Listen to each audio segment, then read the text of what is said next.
데살로니가 전서 4장 13절에서 18절까지의 말씀 함께 읽도록 하겠습니다. 형제들아, 자는 자들에 관하여는 너희가 알지 못함을 우리가 원하지 아니하노니 이는 소망 없는 다른 이와 같이 슬퍼하지 않게 하려 함이라.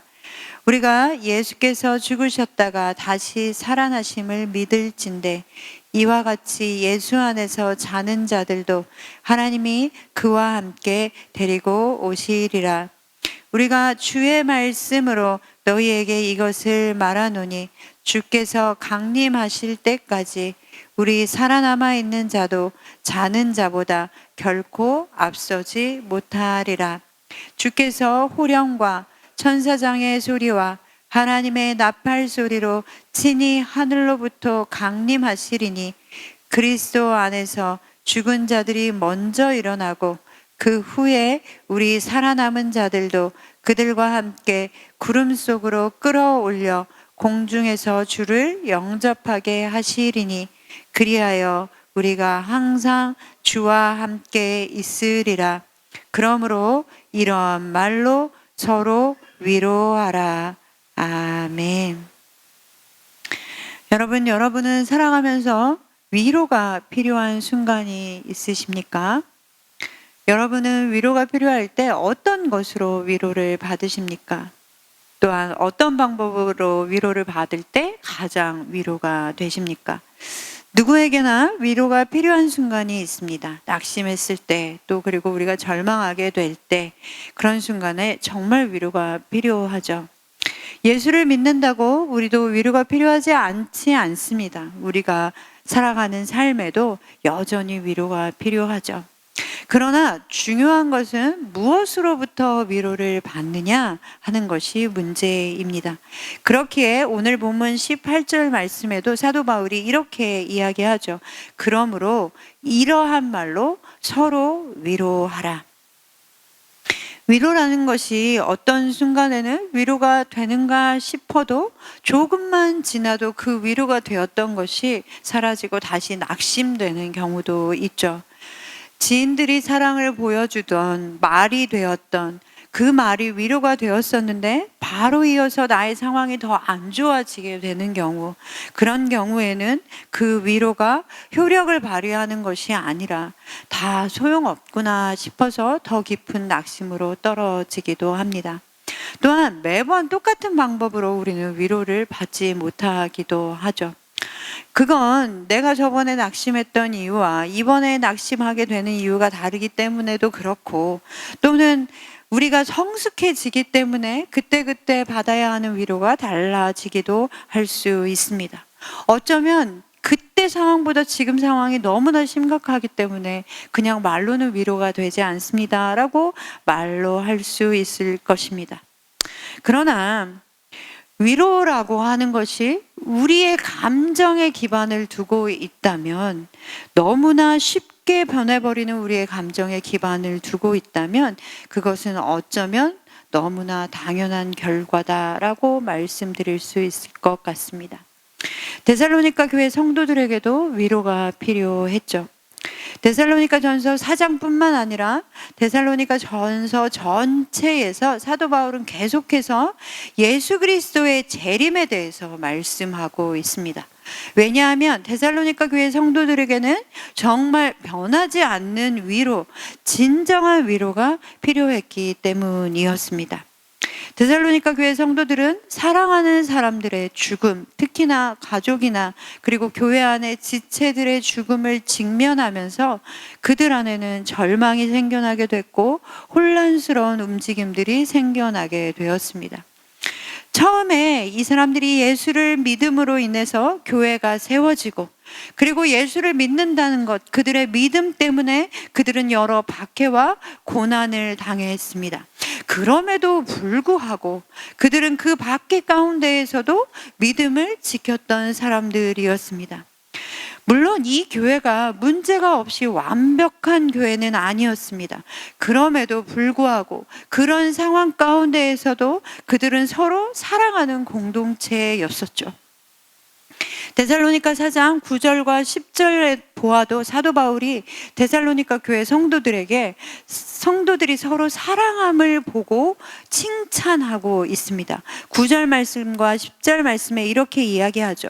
형제 사랑에 관하여는 너희에게 쓸 것이 없음은 너희들 자신이 하나님의 가르침을 받아 서로 사랑함이라.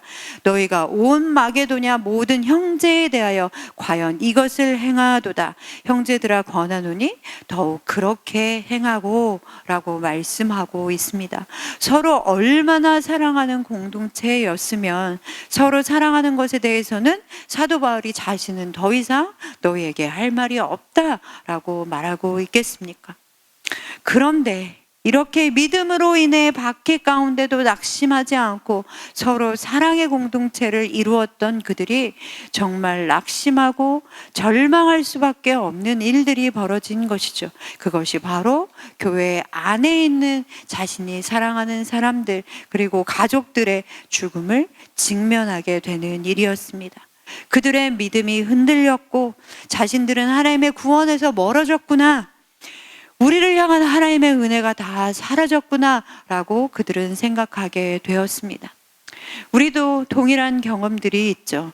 믿는 사람들에게는 뭔가 세상 사람들과는 다를 것 같다라고 생각되고 그럴 것이다 라고 확신하며 살아가고 믿음을 지켰는데 우리 안에도 세상 사람들과 똑같은 일들이 벌어지기도 합니다. 또는 우리의 생각과 기도와는 다른 일들이 벌어지기도 하죠. 그럴 때 우리도 동일하게 생각하게 됩니다. 나를 향한 하나님의 은혜는 다 어디로 간 것일까? 우리는 과연 구원은 받은 것인가? 우리의 믿음이 흔들리게 되고 우리는 시험에 들기도 하죠. 이 시대 사람들은 죽으면 모든 것이 끝이라는 세계관 속에 살았던 사람들입니다. 지금도 여전히 믿지 않는 사람들 가운데는 죽으면 끝이지라는 생각을 가진 사람들이 있습니다. 그렇기에 그들은 죽음에 대해서는 소망이 없습니다.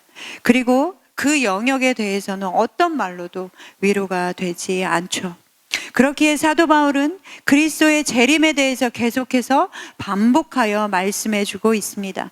왜냐하면 진정한 위로는 변하지 않는 소망으로부터 오는 것이기 때문에 그렇습니다. 먼저 사도 바울은 믿는 자들에게 죽음 이후에 어떤 일들이 벌어지는지에 대해서 분명하게 우리가 알아야 한다라고 말씀하고 있습니다. 오늘 본문 13절에 형제들아 자는 자들에 관하여는 너희가 알지 못함을 우리가 원하지 아니하노니 이는 소망 없는 다른 이들과 같이 슬퍼하지 않게 하려 함이라 라고 말씀하고 있죠. 사랑하는 성도 여러분, 사도 바울은 오늘 본문에 분명히 말씀하고 있습니다. 예수 그리스도를 믿는다라고 하는 성도들은 무엇을 믿는 것입니까? 예수 그리스도께서 죽으시고 부활하셨음을 믿는 사람들입니다. 그리고 그것을 믿음으로 우리의 죄의 문제가 해결되었고 또한 우리에게는 어떠한 소망이 생기게 된 것입니까? 예수 그리스도께서 재림하시는 그날에 우리가 함께 부활할 것이다 라는 소망이 생기게 되었습니다. 고린도전서 15장 19절과 20절 말씀에는 이렇게 말씀합니다. 만일 그리스도 안에서 우리가 바라는 것이 다만 이 세상의 삶뿐이면 모든 사람 가운데 우리가 더욱 불쌍한 자이리라. 그러나 이제 그리스도께서 죽은 자 가운데서 다시 살아나사 잠자는 자들의 첫 열매가 되셨도다. 아멘. 예수님께서 죽으시고 부활하심으로 우리 가운데 영원한 소망, 진정한 위로가 있음을 말씀하고 있습니다. 그리고 예수께서 친히 부활하셔서 잠자는 자들의 첫 열매가 되셔서 그 약속을 우리에게 확증하여 주셨죠. 믿는 자들의 죽음을 죽음이다 라고 표현하고 있지 않습니다. 자는 것이다 라고 말씀하고 있죠. 왜냐? 믿는 자들의 죽음은 끝이 아니라 그리스도와 함께 부활하여 영원한 하나님 나라에 거하게 될 것이기 때문에 그렇습니다. 오늘 본문 14절은 이렇게 말씀하죠. 우리가 예수께서 죽으셨다가 다시 살아나심을 믿을진대 이와 같이 예수 안에서 자는 자들도 하나님이 그와 함께 데리고 오시리라. 아멘. 그리고 이어서 16절과 17절에는 이렇게 말씀합니다.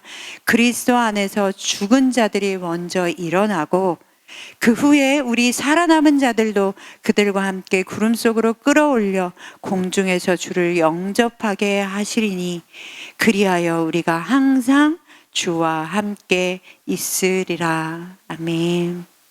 사도 바울은 믿는 자들의 죽음 이후에 대해서 어떻게 이루어질 것이다 라고 분명하게 말씀하여 주고 있습니다. 그리고 이어서 이제는 살아남은 믿은 형제 자매들에게도 위로와 소망이 있다라고 이야기하죠.